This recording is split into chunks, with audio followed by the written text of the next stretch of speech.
Hi, I'm Rose McAvoy. I'm a mindset coach and creator of Plateful of Grace, and I love helping women transform into their healthiest selves and find their joy.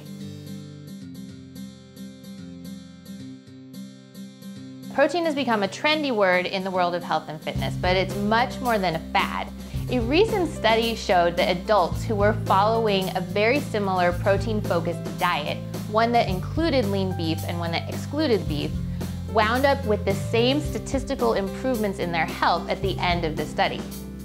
This study is super exciting because it shows that lean beef can absolutely fit into a healthy eating plan, as long as you manage the amount that you're eating. The key for me with protein is portion size and making sure that I get several servings throughout my days. So I stick to 3 to 4 ounces at a time and pay attention to including more nourishing foods like colorful fruits and vegetables into your meals.